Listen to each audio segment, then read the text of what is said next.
Wildcard 3 came from, in 2009, Joel Tudor comes to me and he asks me to, it was a privilege to get to build some boards with him, and we've been working together ever since. It's just been an incredible learning experience for me.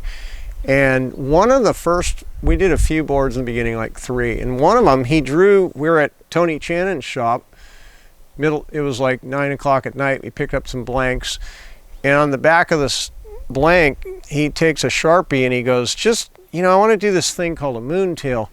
And he draws this really radical kind of cool thing, and he goes, just, something like that, and then do this and do that, and just kind of like morph it into however, like, let's make some and see how it goes. In the process of that, of course, with Joel writing them, it made them very popular. People started asking, people started making them everywhere on the coast. People asked me to make them, and I was like, well, I don't know. I mean, that's really Joel's thing. And so finally, after a couple of years, all my friends wanted them, everybody wanted one. They look bitchin', but they do have a function. We started with Joel, I was trying to get the water to come over the rail and dump down between the 2 tips on the tail to lock the tail down and pin it up in the top of the wave.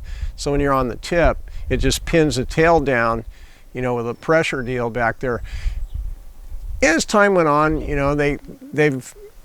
there's been a lot of changes. I mean, the original ones I did with Joel, they were pretty flat. They were really traditional boards, He loves tradition. And the ones I started doing, I started playing with up here a little bit more rocker on these waves up here, and just, not a lot, but in strategic areas, just to kind of see what it would do.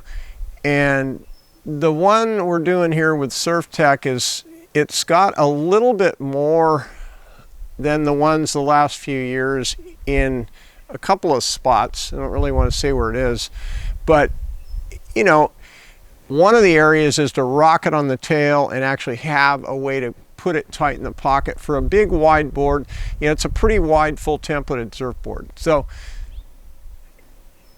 I took some chances and have done some things that were really on the edge, but actually we're getting away with it. This seems to be working quite well, to make the board a lot more forgiving and easier to put in like really weird little tight spots where full templated boards can get hung up pretty good.